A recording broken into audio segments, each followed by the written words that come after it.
2 3। हिमालय की गोद में बसा उत्तराखंड प्रकृति की अमूल्य धरोहर है। इस धरोहर में एक से बढ़ के एक महाप्रतापी तीर्थ स्थलों की बहुत ही लंबी श्रृंखलाएं मौजूद हैं। आज हम जिस स्थान पर मौजूद हैं, यह क्षेत्र मां भगवती का पावन वो गोपनीय से भी परम गोपनीय क्षेत्र है। इस क्षेत्र तक पहुंच पाना अपने आप में बहुत ही एक जटिल वो दुर्गम कार्य है, लेकिन मां भगवती की कृपा से आज हम कमशार घाटी, जहां सर्वत्र ही मां भद्रकालिका की महिमा बिखरी हुई है, चारों तरफ मां भद्रकालिका की गूंज है। लेकिन यह जो दरबार है, यह भद्रकालिका का बड़ा ही गोपनीय, पौराणिक, अद्भुत रहस्यों को अपने आंचल में समेटे हुए दरबार है। इस दरबार तक बहुत ही कम लोग पहुंच पाते हैं। आज हम इस मंदिर के आस्थावान भक्त श्री संतोष कांडपाल जी की प्रेरणा से इस दुर्गम वो जटिल स्थान तक पहुंचे हैं, और इसके बाद माता भद्रकालिका का कमशार घाटी में यह दूसरा पड़ाव कहा जाता है। पहला पड़ाव अति दुर्गम है, जो गोपनीय से भी परम गोपनीय है। कलयुग में संभवतया बड़ी सिद्धियों के बाद ही उस दरबार तक पहुंचा जा सकता है, लेकिन हम इस वक्त दूसरे दरबार में मौजूद हैं, और तीसरा दरबार यहाँ से लगभग 7-8 किलोमीटर नीचे कमशार घाटी में है, और ये द्वितीय पड़ाव है मां भद्रकालिका का। और यहाँ जो भद्रकाली दर्शन देती है, यहाँ भी 3 पिंडों के रूप में दर्शन देती है। अधिक विस्तृत जानकारी के लिए आइए आपको सीधे लिए चलते हैं श्री संतोष कांडपाल जी के पास। कांडपाल जी, आपका बहुत बहुत स्वागत है, और आपसे यह जानना चाहेंगे कि मां भद्रकालिका के इस दरबार के बारे में संक्षिप्त रूप से जो आपकी जानकारी में हो, वह विचार हमारे साथ आप साझा कीजिएगा। आपका बहुत बहुत स्वागत है श्री कांडपाल जी। धन्यवाद आदरणीय श्री रमाकांत पंत जी और उनकी जो टीम है, उनका मैं बहुत बहुत धन्यवाद करना चाहता हूँ, क्योंकि आप सिर्फ मंदिर की जानकारी नहीं निकालते, मंदिर के वीडियो नहीं बनाते या मंदिर पर लेके नहीं जाते, उसको पूरा पौराणिक काल से उसको निकालते हैं कि शास्त्रों में, वेदों में, हर तरह से उसको निकाल के आप उन जनता के सामने लेके आते हैं। तो मैं उसके लिए सबसे पहले आपको बधाई देना चाहूँगा, आपकी टीम को बधाई देना चाहता हूँ, और जितने भी लोग इसके लिए काम करते हैं उन सबको मैं बधाई देना चाहता हूँ। माँ से विनती करता हूँ कि आपके साथ सदा उनकी कृपा आशीर्वाद बनाए रखें। अब जहाँ तक बात आती है इस दरबार की, तो सबसे पहले इस दरबार के बारे में बताना चाहते हैं कि जिस दरबार पर भी हम खड़े हैं, ये भद्रकाली मैया का जो है सेकंड दरबार है। पहला दरबार जो है भद्रकाली मूल मंदिर, अभी भी हम उस पर पहुंचे नहीं है, वो बहुत ऊपर है, उसमें भी सीढ़ियां बनाने का प्लान है हमारा। आगे उस मंदिर को खोजने का प्लान है।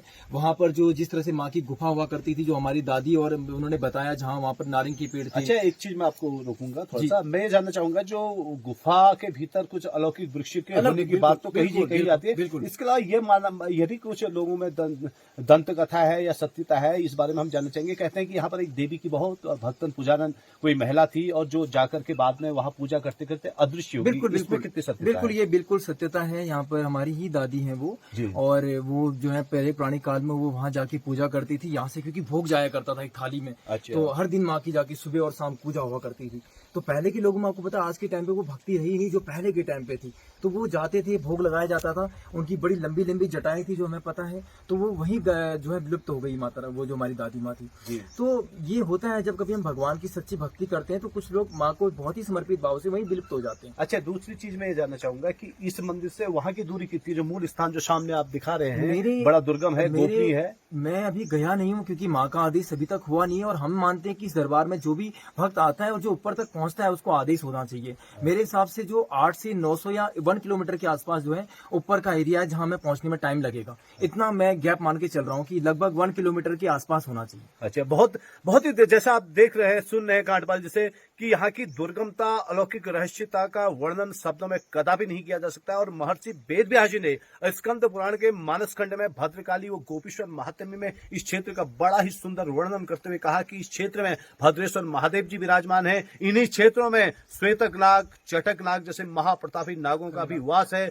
जो माँ भद्रकालिका के परम भक्त हैं। और खैरी नाग, जिनका जिक्र अक्सर माँ भद्रकालिका के उसमें आता है, वो भी माँ भद्रकालिका के परम भक्त रहे, और माँ भद्रकालिका की कृपा से ही खैरी नाग, फेड़ी नाग, बेरी नाग, धौली नाग, सुंदरी नाग सहित तमाम नागों की इष्ट देवी भी कही जाती है यह देवी। और इसके बारे में यहाँ पर जो पुजारी हैं उनसे भी आइए मिलते हैं। भद्रावती नदी सामने है, और इस नदी के बारे में हमारे बीच में प्रकाश डालेंगे। आपका शुभ नाम गुरु जी? जी सर, मैं नंद किशोर कांडपाल जी, बहुत ही सुंदर नाम आपका है, और आप यहाँ निरंतर धूप बत्ती दिया बत्ती करते हैं। तो थोड़ा सा यहाँ की यह नदी है, इस पर की पौराणिकता के महत्व के बारे में आप गए, जो देखा है आपने, जो देखा है, जो अनुभव किया है, उसके बारे में थोड़ा सा बताने की कृपा कीजिएगा। जी ये हम इसको भगवती के नाम से जानते हैं जी।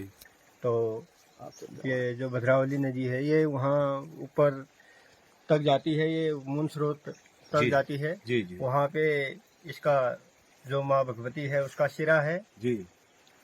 तो बताते हैं सिरा है करके। हमने वहाँ पे एक छोटा सा मंदिर भी बनवा रखा है। अच्छा तो ये यहाँ पे जो है कमर का हिस्सा बताते हैं जी।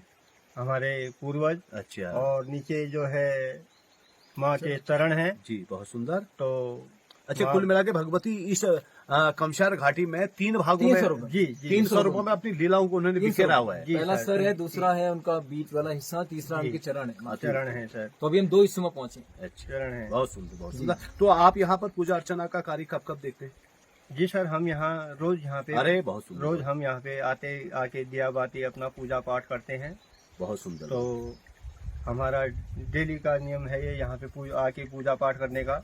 बहुत सुंदर बात आपने बताई कि यहाँ पर आकर निरंतर पूजा अर्चना करते हैं। जी। बहरहाल यह भगवती के इस द्वितीय पड़ाव में भद्रकालिका की कृपा से आज हमारे सहयोगी साथी श्री राष्ट्रीय सहारा से हमारे बसंत पांडे जी, फाइनल कॉल के संपादक श्री अजय उप्रेती जी सहित हमारी टीम यहाँ पर पहुंची हुई है और इस दुर्गम घाटी का अवलोकन कर रही है। यह सब माता की कृपा से ही संभव है, क्योंकि हम लोग देवभूमि के लोग हैं और हमारा अपना आभा हमारी अपनी आभा अपने आप में अद्भुत है, अलौकिक है माता की आभा। और इस आभा के आवरण में पहुंच के हमने भी माता का आशीर्वाद ग्रहण किया।